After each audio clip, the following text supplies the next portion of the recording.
At the first point, introduction, bullet point number 1, in the previous lesson we studied how the Niagara Bible Conference declined due to lack of leadership and doctrinal division.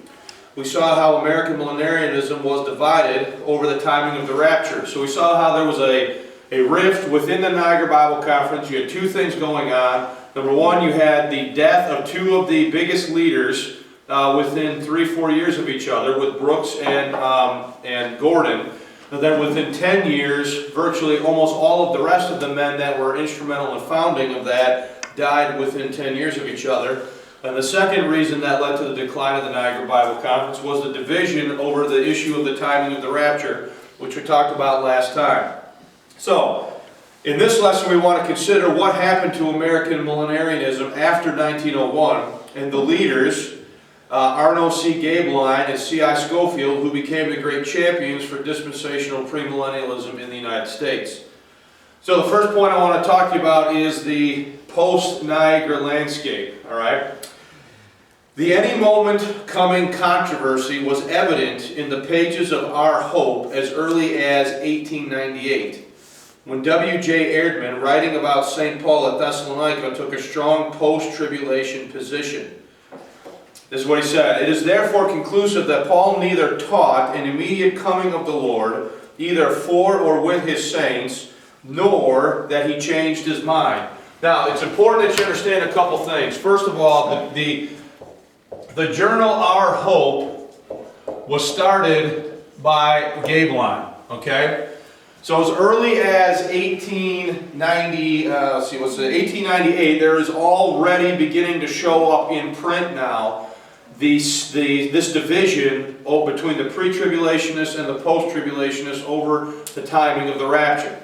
Erdman is going to be, he's a post-tribulationist. He changes his mind at some point, all right? Point number 2, Gaebelein, who established Our Hope in 1894, was quick to respond. He challenged Erdman's position, but his gentle and considerate style reflected his respect for Erdman and his willingness to discuss the issue as a matter of legitimate investigation. By late 1900, however, Gaebelein's style and tone took an abrupt change. In a special December issue of Our Hope, devoted to Christ's premillennial advent, Gaebelein included articles written by Scofield and Erdman and reprinted something from Truth by James H. Brooks. Scofield's article, entitled "May the Lord Come at Any Time," was strongly pre-tribulationalist. Although his article did not touch on the controversy, Erdman was never invited to write for Our Hope again. So the seeds, this argument, this controversy is now showing up in print, okay? And it shows up first on the pages of Our Hope. Our Hope is a periodical, Bible study periodical, as I said, started by Gaebelein in 1894, okay?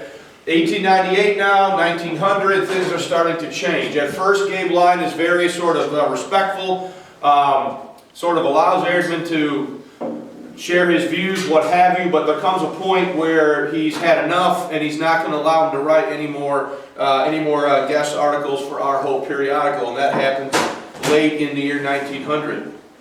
In February now 1901, the next point, Gaebelein made his point bluntly, and this is what he said: "No one can continue to give out a true scriptural edifying testimony of the coming of the Lord who believes that certain events must come to pass before the Lord comes, or that the church will pass through the tribulation." Gaebelein had in effect excommunicated the post-tribulationists and had begun to treat them as defectors from the grand old party.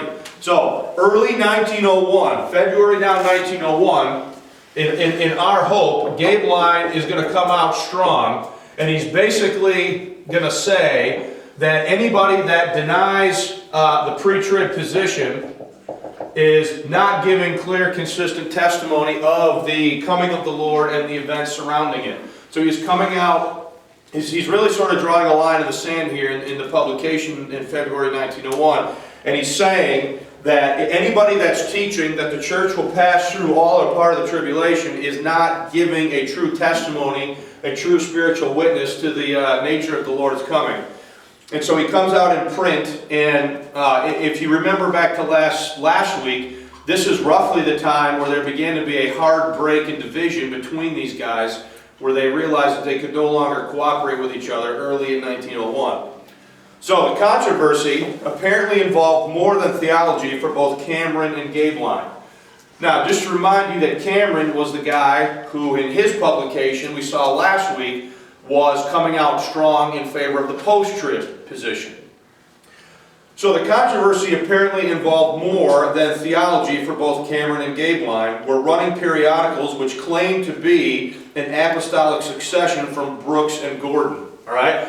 So, I know these points on the board here are kind of random, but I'm putting them up here somewhat for my own remembrance, but some for yourself. So Brooks and Gordon die. If my memory serves me correctly, Gordon dies in 1894 and Brooks dies in 1897. Okay? So what starts to happen is a paper war between Gaebelein and Cameron over whose periodical is the rightful successor of these two men's ministries. Okay?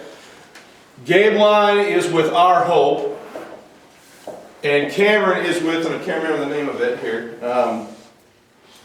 Where's it at? We'll come to it and then I'll write it on the board because I know what's in here. So back to the last point on page 1. The controversy apparently involved more than theology for Cameron and Brooks. We're running periodicals which claim to be an apostolic succession from Brooks and Gordon. Cameron had stepped into Gordon's editorial position in 1895 with scarcely a break in cadence. So it's interesting. When Gordon dies, Cameron assumes editorial responsibility of Gordon's paper. All right? Now, Cameron is not necessarily in 100% agreement with what Gordon was teaching. But when Gordon dies in 1894 and 1895, Cameron is going to assume editorial responsibility of Gordon's periodical. So I'll continue with that point. Cameron had negotiated with him about merging their two papers. That's too far, skipping too far ahead. Sorry, Cameron had stepped into Gordon's editorial position in 1895 with scarcely a break in cadence. During the last years of Brooks's life, Cameron had negotiated with him about merging their two papers. Nothing came of that, but when Brooks died, Cameron bought the magazine from the publisher, Fleming J. Revel. So I'm trying to be clear with you. When Gordon dies, Cameron assumes editorial responsibility of Gordon's paper. Before Brooks dies, Cameron negotiates with Brooks to merge the papers together into one. It didn't happen, okay? But after Brooks dies, Cameron purchases the rights to Brooks's paper from the publishing house Revel. Is everybody following that? Okay?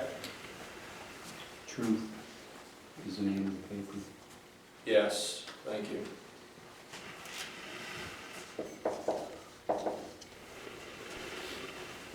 Cameron had negotiated with him about merging, blah, blah, blah, that's where he got that. Nothing came out of it, but when Brooks died, Cameron bought the magazine from the publisher, Fleming J. Revel. Cameron could not have possibly carried out the editorial policies of both men in the same paper, since Gordon had been a historicist and Brooks a Darbyite dispensationalist.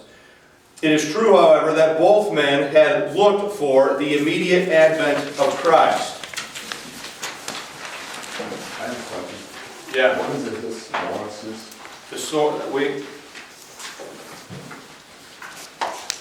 Just quickly, a historicist is somebody that believes that we are currently living within the fulfillment of the book of Revelation. Okay? So they will believe that we are most historicists believe that we are somewhere between Revelation 16 and Revelation 19 within the fulfillment of the book of Revelation. So the vast majority of Revelation has already been fulfilled in church history. Therefore, they call the title historicist, because they view the majority of the book of Revelation as already having been fulfilled. The opposing view to that is futurism, which says that Revelation is that the majority of Revelation awaits a future fulfillment, or the entire book of Revelation awaits a future fulfillment. So the historicists believe that we are living within some time between chapter 16 and chapter 19 of the book of Revelation. It's the easiest way I can explain it. If you want to know more about that, There are 2 lessons where I taught on it for 2 hours, the differences between them, back in other lessons that are available on the website. So meanwhile, Gaebelein chose to ignore Cameron's legal claims as the successor of Brooks's paper and represented his paper, Our Hope, as the true successor to the beliefs of Brooks and Gordon. According to Krause, with Scofield's help, Gaebelein secured the mailing lists of the Truth and advertised his magazine, Our Hope, as the doctrinal successor to it. He justified this by claiming that Cameron was not faithfully carrying on the prophetic witness of Brooks and Gordon. So, Cameron technically owns the legal rights to Brooks's paper. Okay? But Gaebelein says that Cameron is not faithfully continuing the testimony that these men had while they were still alive. So therefore, Gaebelein ignores whatever legal claims that Cameron has as terms of ownership to the paper and paints his paper, Our Hope, as the doctrinal successor to the ministry of these 2 men. Is everybody following that? Okay. Now, let me make sure I didn't miss anything here. Scofield comes into play because Scofield allegedly helps Gaebelein secure the mailing list from Brooks's paper. Now you say, well, why would that be the case? Well, we'll see in a little while that when Scofield gets saved, he's mentored by Brooks. So Scofield has a personal relationship with Brooks and with Brooks's family, okay? Because of the nature of his conversion to Christ and the fact that Scofield was directly mentored to Brooks. So these 2 men are arguing over who is the rightful successor to the ministries of these 2 men. Cameron has a legal claim. Gaebelein is saying that it doesn't matter what the legal claim is. We are in line with these men in terms of the doctrine and the teaching. And Scofield allegedly helped secure the mailing list from Brooks's magazine for Gaebelein for Our Hope. Everybody with this? So, in May of 1902, Cameron began an 8-part series entitled To the Friends of Prophetic Truth, which so antagonized and alienated the pre-tribulationists that the breach was never healed. Cameron proceeded to explain how he had come first to accept and then later reject the doctrine of the secret rapture. Among other things, Cameron tried to claim that Gordon and Brooks had modified their views on the second coming at the end of their lives. Lastly, Cameron turned historian and claimed that the pre-tribulation rapture originated during a tongues meeting in Edward Irving's church. You guys that have been with the class, do you remember that? We've gone over that and thoroughly debunked that. So, it's interesting though that in our day, Dave McPherson is not the first guy to make that charge. Cameron actually made it at the turn of the last century. So, according to Cameron, the pre-tribulationists were accepting a doctrine first taught by a heretic, supported by lying spirits.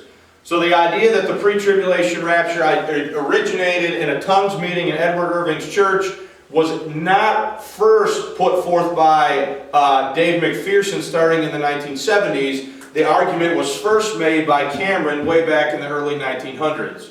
Now, again, for the sake of time, I'm not going to go over all that ground again. But if you want to know about that, go to the church, go to the website and watch the lessons. There's 3 lessons called Darby on Trial, debunking attacks against the pre-trib rapture. Okay?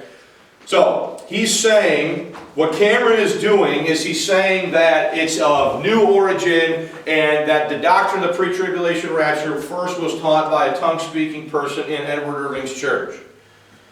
And this is what he said in Watchword and the Truth. Do you think it wise to exalt into a test of fellowship a doctrine so recklessly enunciated that does not have a single passage of Scripture beyond the question of a doubt upon which to rest its feet, that had such a questionable origin from the lips of a heretic and supported by the testimony of demons, and that was enforced by him and by them, then as it may be now, as the only means by which a sleeping church could be aroused to activity. So he is, listen, is he blasting these guys? Yeah. Wow, he's going after them, and he's using the same argument that we already discussed.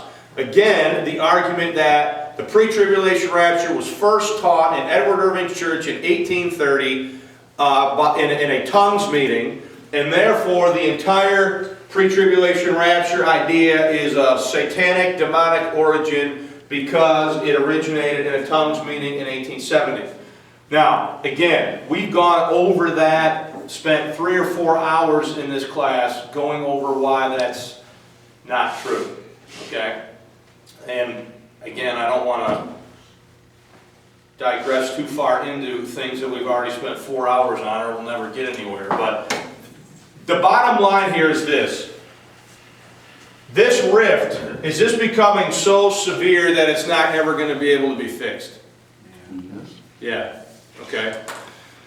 He is now charging Gaebelein, whatever, you know, listen, I'm not saying that Gaebelein and Scofield are above reproach here, okay? Because, you know, he is willfully disregarding his legal claim in what he's doing, okay?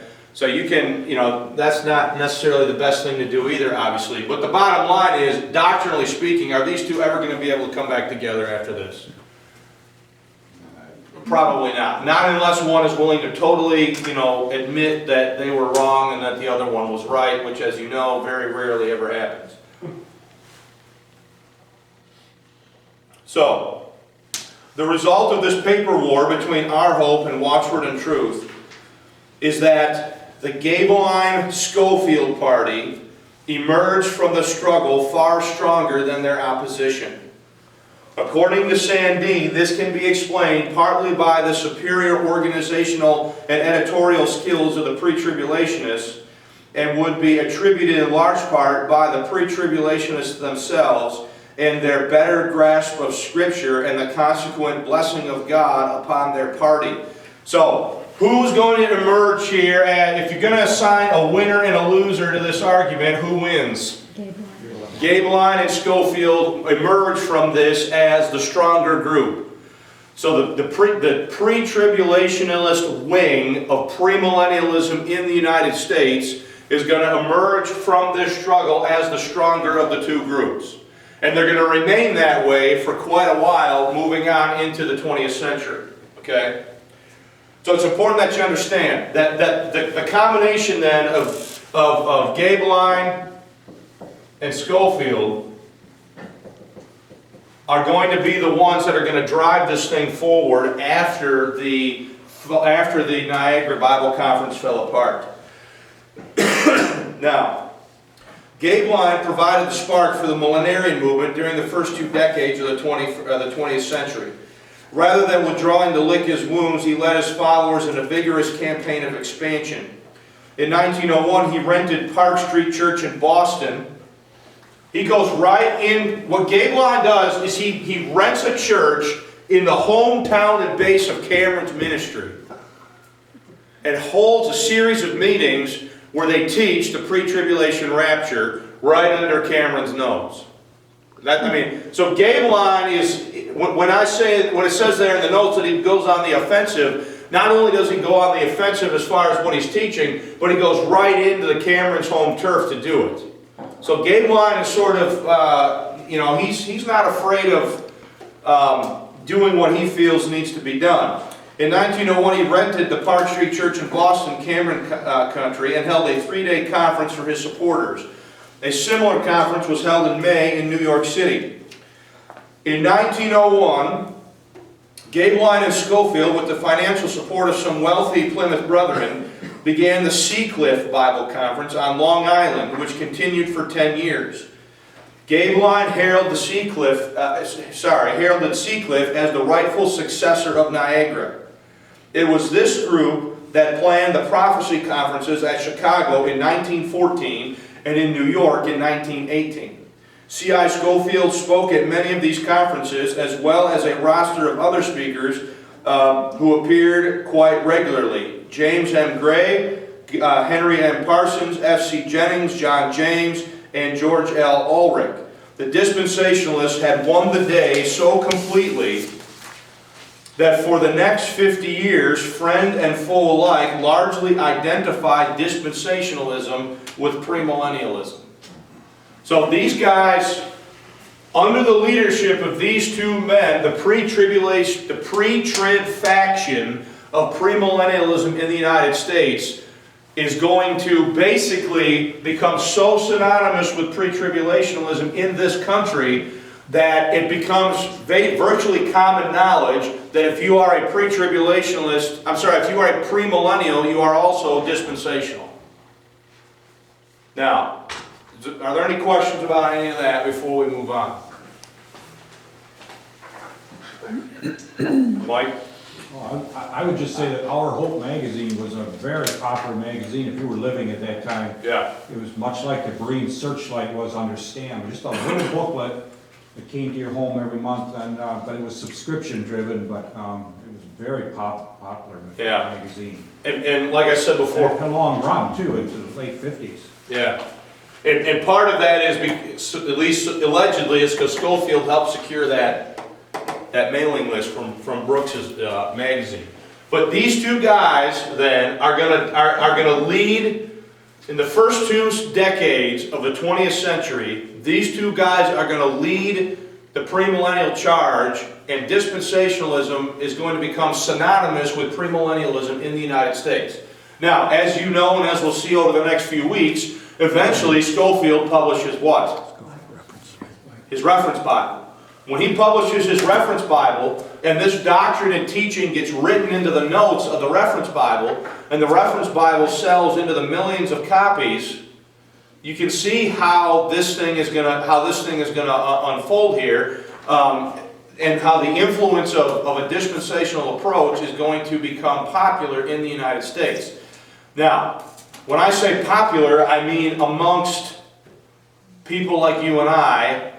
The academic world and the denominational world never liked the Scofield Reference Bible, and we'll talk more about that later on. So, it was at the Seacliff Conference, though, in 1901, that Scofield first discussed with Gaebelein an idea that had been growing in his mind for some time, an annotated version of the Bible. Now, this is Gaebelein's testimony from his book, The History of the Scofield Reference Bible. He says, one night, about the middle of the week, Dr. Scofield suggested after the evening service that we take a stroll along the shore. It was a beautiful night. Our walk along the shore of the Sound lasted until midnight. For the first time he mentioned the plan of producing a reference Bible and outlined the method he had in mind. He said he had thought of it for many years and had spoken to others about it, but had not received much encouragement. The scheme came to him in his early days of his ministry in Dallas, and later, during the balmy days of the Niagara conferences, he had submitted his desire to a number of brethren who all approved of it, but nothing came of it. He expressed the hope that the new beginning and this new testimony in Seacliff might open the way to bring about the publication of such a Bible with references and copious footnotes. So it's the testimony of Gaebelein that at the 1901 Seacliff Conference, that Scofield has this conversation with him, where he first mentions to him his desire to put out an annotated study Bible, and Gaebelein is going to support the idea. The Bible which Scofield discussed with Gaebelein that night is perhaps the most influential single publication in the millenarian and fundamentalist historiography. The Scofield Reference Bible combined an attractive format of typography, paragraphing, notes, and cross-references with the theology of Darbyite dispensationalism. This Scofield Reference Bible, and this is going to be the main focus of our discussion next week and for a few weeks. This is by far the single most influential document, published document, that comes out of this era in American church history as far as premillennialism, dispensationalism, and fundamentalism are concerned. Okay? The impact of it should not be underestimated, and it's hard to overstate the impact that the publication of the Scofield Reference Bible has upon American premillennialism and fundamentalism. In 1902, the men who were backing the Seacliff Conference decided to make the finances available for the publication of the Reference Bible. So the decision to move forward is made roughly in 1902. Now, there are other things that are going to have to be worked out as time moves forward, like who's going to publish it, and other things that would go that you would sort of assume would be involved in putting out something as big a project as this would be. But the fundamental decision to move forward with it is made in 1902. It is published and released by Oxford University Press in New York City in 1909.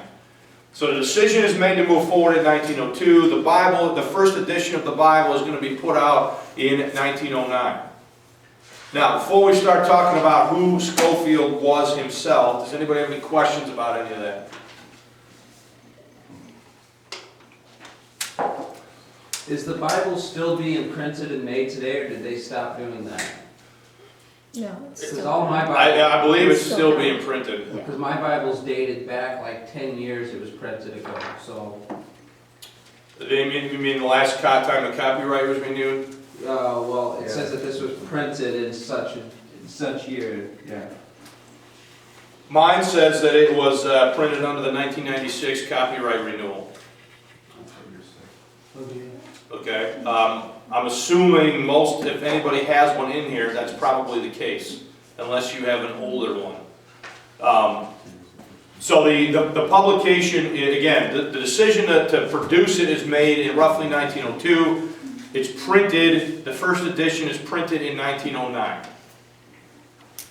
Now, are there any other questions regarding that chronology before we start talking about Scofield himself? Now, before we go any further, a book that is as influential as the Scofield Reference Bible was, should you expect that everybody is just going to accept it? No. No. So, both the Reference Bible itself and its primary editor, C.I. Scofield, have been the target of attacks by people who don't like dispensational theology. Okay? Now, in 2009, so at commemorating the 100-year anniversary of the publication of the Reference Bible, Todd R. Mangum and Mark S. Sweetum put out this book, the Scofield Reference Bible, Its History and Impact on the Evangelical Church. So what they do in this book is they go through and discuss Scofield, the roots of the theology in the Scofield Reference Bible, the dispensational scheme presented by Scofield in the Reference Bible, and then the impact of the Reference Bible both in Great Britain and here in the United States, as well as the legacy of the Reference Bible. In my estimation, having read at least 4 books about this in addition to this one, if I were going to recommend you read one book about Scofield and the Reference Bible, I think this one is the most fair-minded myself, okay? And I'll just explain a little bit about that here as we go through this.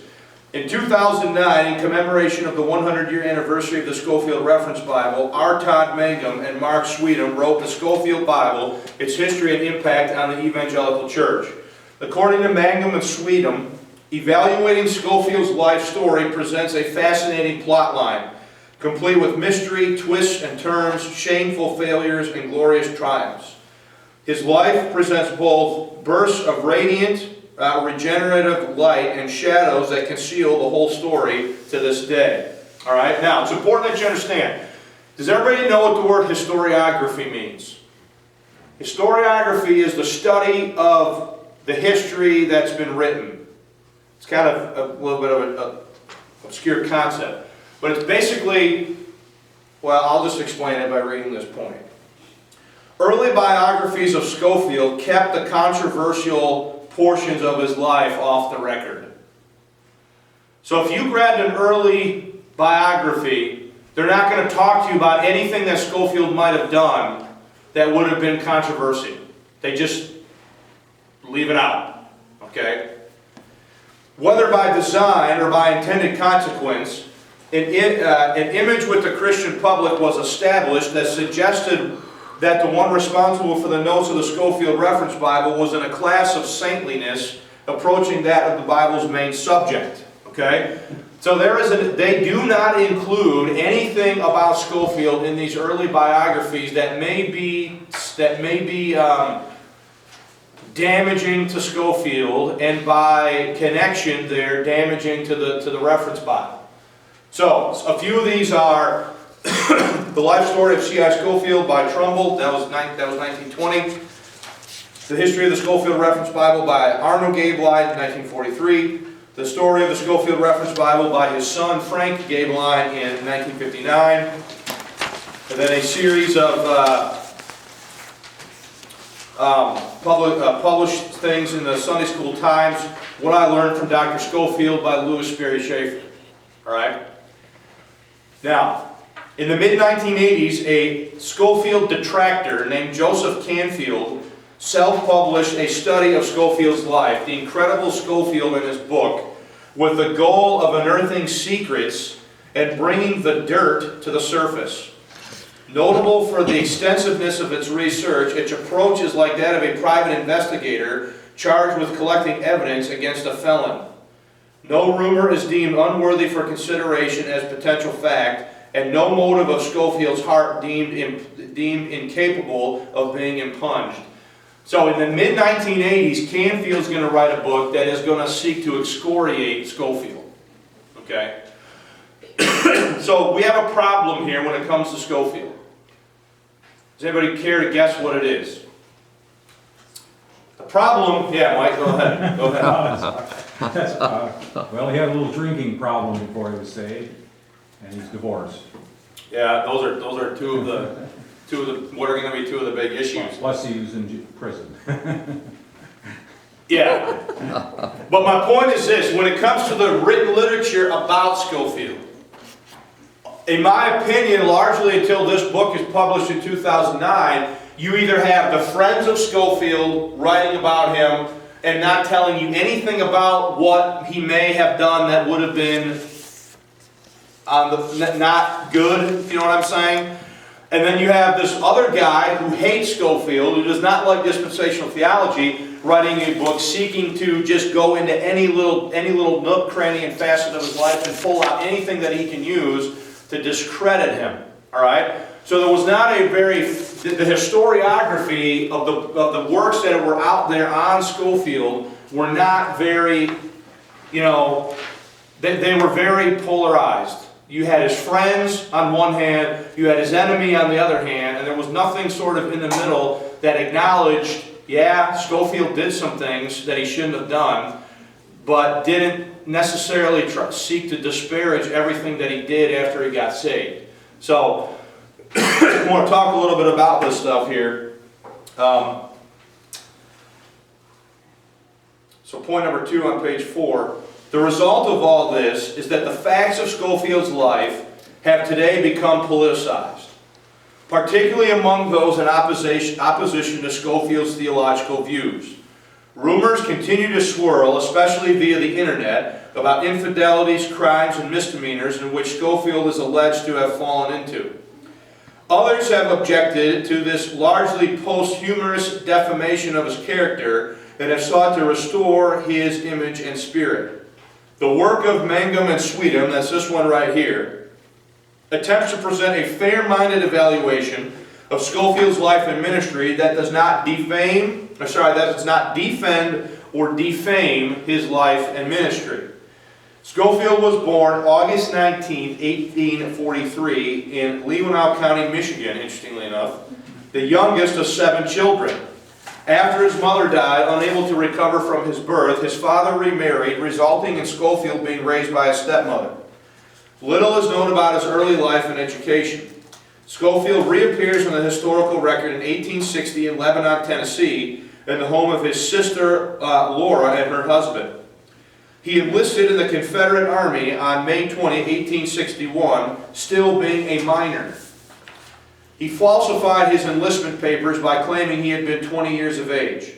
He fought for the Confederacy on the Eastern Front at Richmond until he requested a release in 1862. He claimed to be an alien, having resided in Michigan, and to have falsified his enlistment qualifications. All right, so, mark number 1 against Scofield, he is a known one. Liar. He lied to get into the Confederate Army, and then he lied, in a sense, to get out of the Confederate Army. Okay? So anybody seeking to disparage and discredit Scofield is going to point to this as a character flaw and say he was a liar once and he's always what? A liar. He's always been a liar. Okay? Scofield next appears in the record in St. Louis in 1865. Another sister, and I'm going to say this, Gaebelein, is that right? Mhm. Gaebelein had married Sylvester Papin, of a French family prominent in the world's fur market. Papin was president of the St. Louis Board of Assessors. Scofield found employment in his brother-in-law's work, and in advancing among the city's social elite, met, how do you say this? Laurentine Curie. They married on September 21st, 1866. Sometime after this, Scofield moved his family to Atchison, Kansas, where he entered a career in politics and was elected in 1871 as a representative to the lower house of the Kansas legislature. In 1873, he was appointed by President Grant to the office of District Attorney for the District of Kansas. He resigned within 6 months under suspicion of misuse of his office for personal gain. His wife gained a legal separation from her husband in 1877. The marriage dissolved, though the divorce did not become legal for 7 more years, which would have been 1883. After separating from his wife in 1871, Scofield returned to St. Louis, leaving his wife and children behind, and appears to have sunk into a life of thievery and drunkenness. So, Scofield, the nature of the political improprieties is not clear, okay? Most people suspect some type of graft or bribery that he was involved in for personal gain while he was a political official in the state of Kansas. After that, he leaves, he goes back to St. Louis, and he leaves his wife and his children in Kansas, all right? And he's separated from them. He is later officially divorced from his wife after about 7 years in 1883, okay? He appears to have been arrested and some other things. Top of page 5. In 1879, perhaps attending a crusade led by D.L. Moody, Scofield trusted that Jesus Christ died for his sins. So this is, Scofield's conversion is after the mess that happened in Kansas, and he is now living estranged from his wife in St. Louis in 1879. In 1879, perhaps attending a crusade, I already read that, he trusted Christ. Scofield claimed that he never touched a drop of alcohol after that day. There's much evidence to suggest that he was indeed a changed man. However, he never reconciled with his wife or his children. His wife and children were apparently assisted by well-to-do family members, but as far as Scofield's Christian testimony was concerned, they remained to his dying day a skeleton in his closet. Upon his conversion, Scofield determined to use his analytical and oratory skills for Christian service.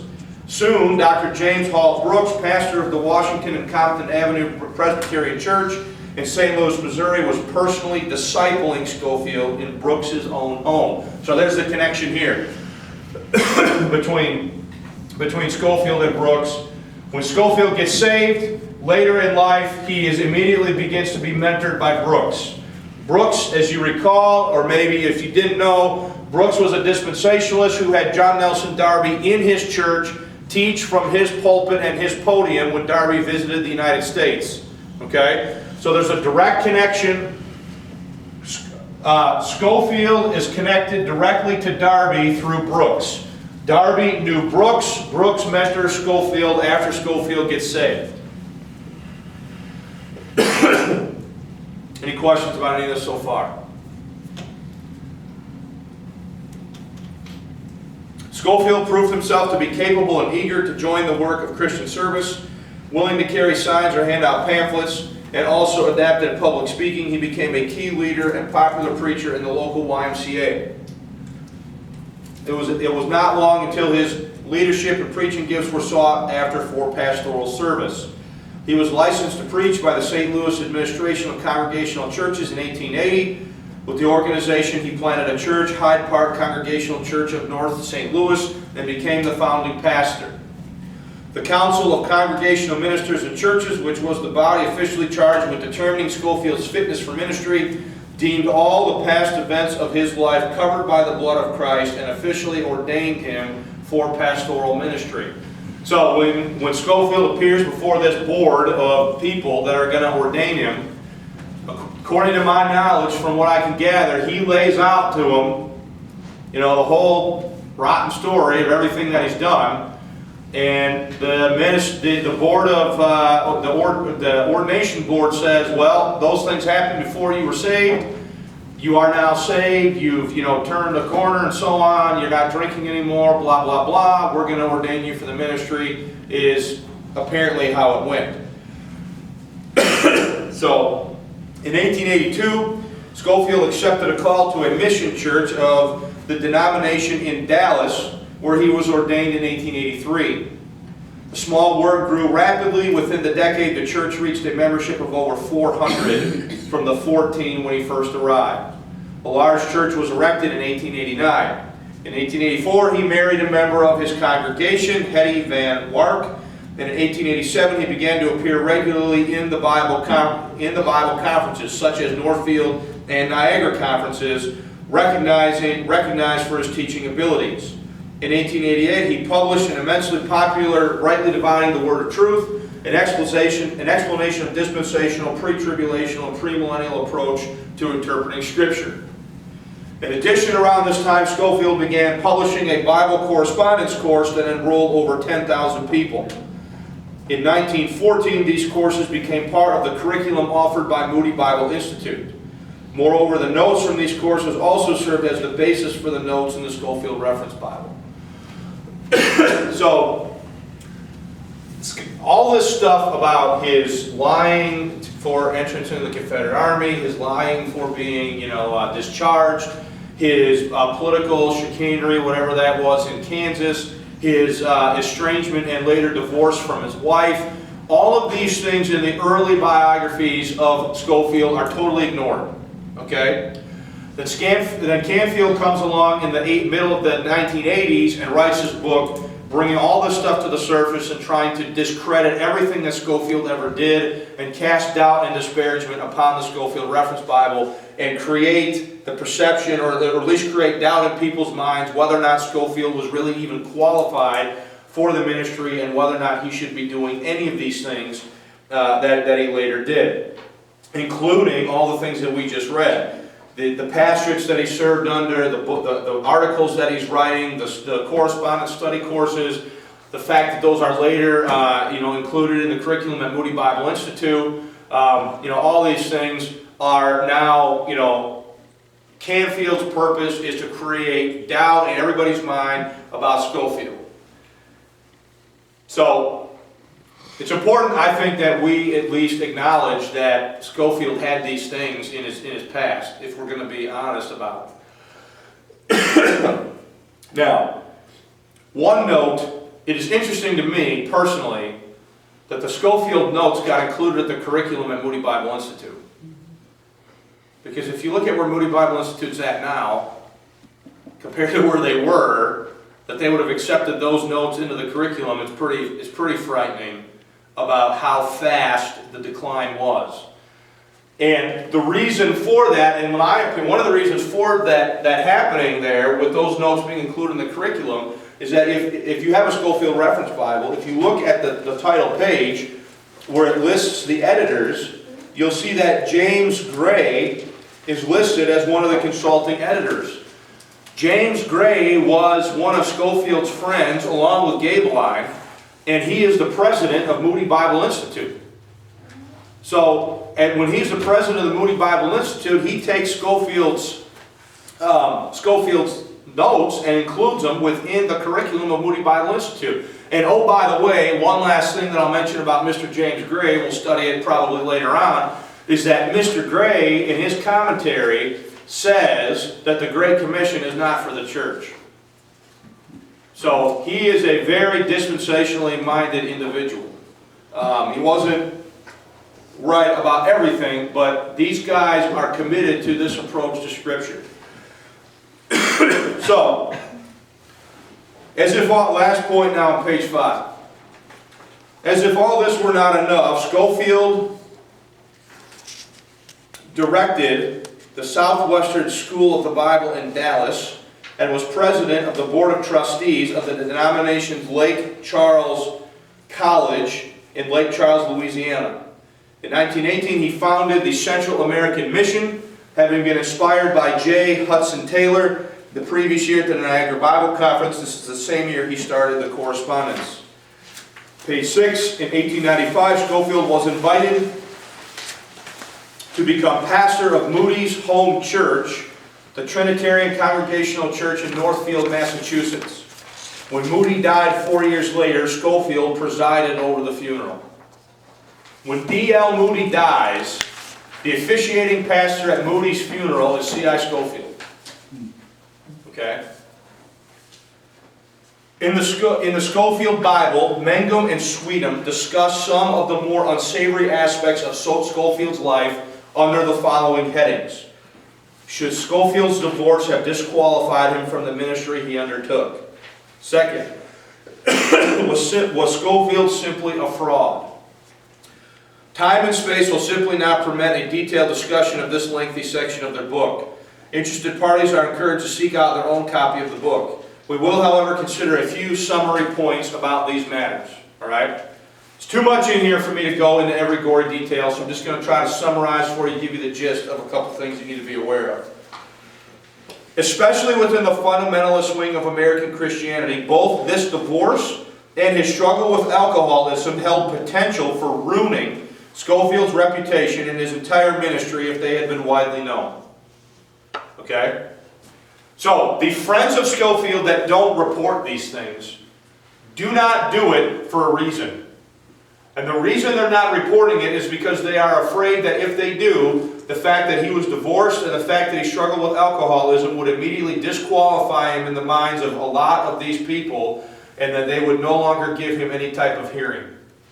So they just don't discuss it. Okay? There were occasions, even during his lifetime, when rumors of Scofield's past life would surface and cause him grief. After one Bible conference, having heard Scofield share his testimony about Christ delivering him from alcoholism, D.L. Moody counseled him strongly against sharing such aspects of his past life with the public. There is simply no question that Scofield had certain of his close friends.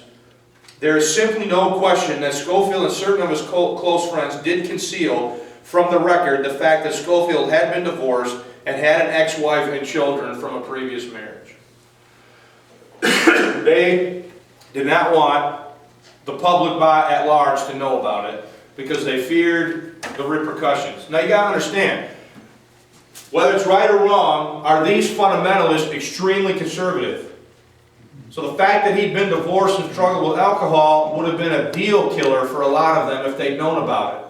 So there appears to be that Scofield is given direct counsel not to discuss it, not to mention it, and not to bring it up. Not only by Moody, but by others possibly as well. Canfield contends that the character flaws in Scofield's failed marriage are part of a pattern of dishonesty both before and after his alleged conversion. So Canfield even calls his conversion alleged. He doesn't even necessarily believe that he ever trusted Christ. According to Canfield, Scofield is guilty of perpetrating instances of fraud and deception throughout his life. 3 episodes from Scofield's life are submitted by Canfield as proof that Scofield was a fraud. It's important to note that only one of these events happened after Scofield's 1879 conversion.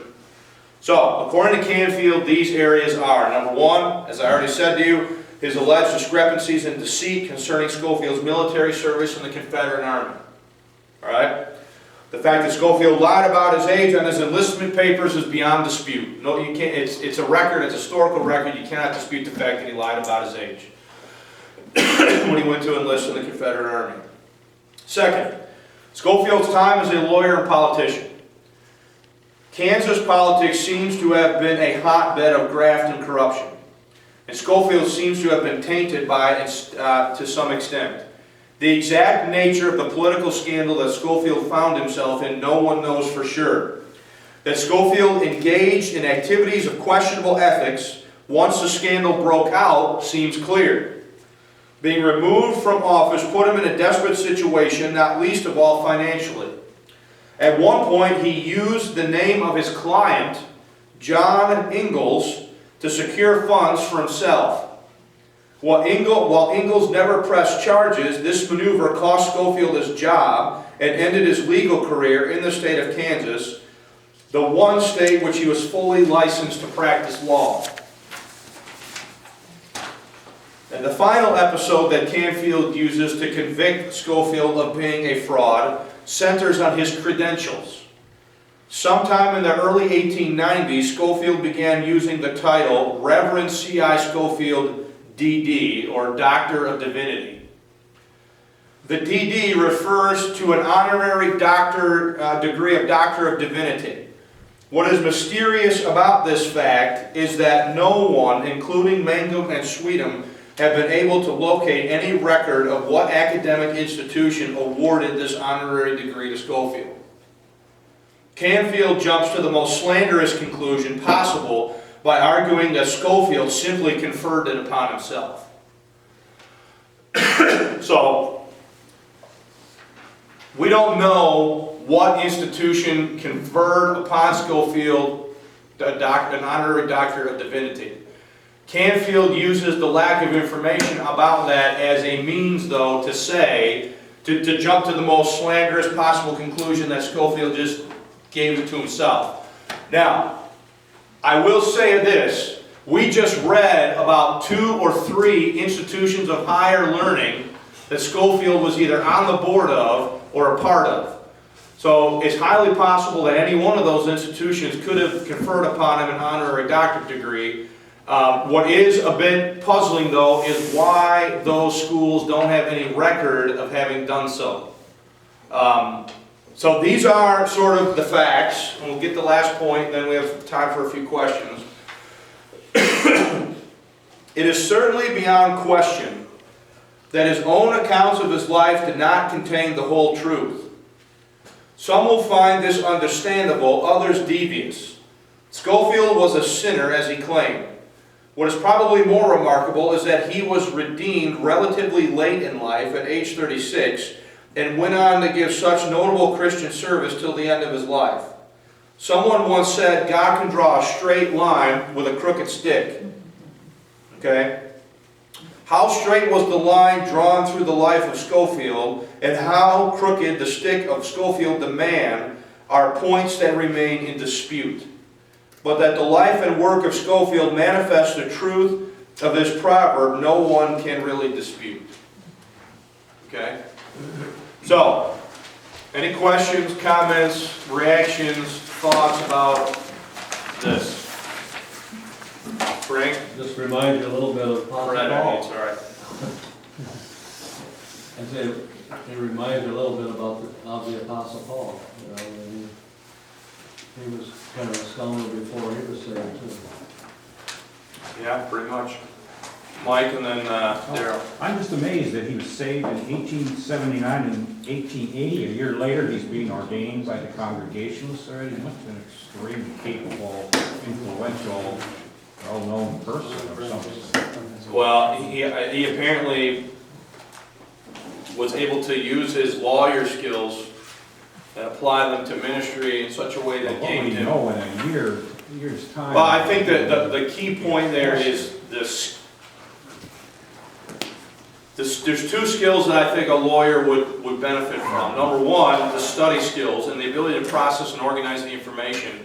And number 2, if he has experience arguing cases in open court, he's probably going to be a fairly good public speaker and be able to present clear sermons to an audience and they'll understand. So I think those are probably 2 of the things that led him to advance quite rapidly. Daryl? Maybe I had stepped out of the room for a minute, but It says in that last note on 5, it says in 1980 he found it, so that's not correct, right, 1980? Where? Page 5. Last No, point. that's a misprint, should be 1880. Yeah. Eighteen. It should be 1880. He's 120 something. Yeah, it's 1880. Can you blame Scofield for any of the stuff he did in his past? Because I don't think I could blame him at all. Like, everyone has their dirt, but he changed his whole entire life. I mean, I think, here's what I'll answer that. I think we gotta be honest about who Scofield was. Just like I think we should be honest about who we are. I mean, we all have stuff that we don't want people in this room to know about us, I would imagine. You know, things that we've done and, you know, things that we'd be embarrassed if everybody knew. So I think we gotta, I think there's two things I would say to that. Number one, I think it's wrong to portray him as being a saint, like he never did anything. But I also think it's wrong to jump to the other conclusion where you disqualify everything he ever did because he did some things that he shouldn't have. So, you know, I think Fred's analogy of the Apostle Paul is quite fitting for, you know, who Scofield was. Here's a guy that was clearly troubled, was clearly involved in many things that he should not have been in, illegal activities and so on and so forth. He gets saved, and it totally changes the course of the rest of his life. So I don't tend to say, well, I'm going to get rid of my Scofield Reference Bible, and I'm going to get rid of everything that he ever wrote, and you know, the guy was, I'm not going to do that because I think that's not in line with grace either, really, to be honest. Ronnie? I think the error was made by the biographers. I agree. Because Luke included the dirt about Paul. Yeah, if there's any fault, it may even be that he was counseled to just not say anything. Yeah. Because I think that the force of his testimony could have been increased if he had just told people the whole story. So, yeah, you may be right that the real issue is not with Scofield himself, but with the people that wrote about him. I'm just a firm believer, and it's not your So- past that defines you, it's what you do on a day that defines you, so. Any other questions or comments? Well, Yeah. the last real issue would have been then the last thing at fault when he claimed he had this doctorate degree, okay, if it was self-made up. But that can't be proven one way or the other. It cannot be proven beyond doubt that he made it up, and it cannot be proven, and we can't prove who conferred it upon him.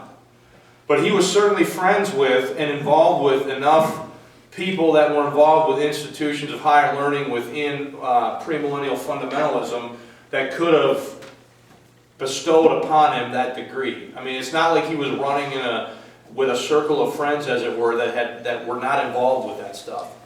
So any one of them could have done it. That would have been my son. Any president of a college, he could set right down. Right. If he wants to say, I'll give you a doctorate's degree so it'll help you out in your work. Because if you look at the title page of the reference Bible, his name is listed as Reverend C.I. Scofield, D.D.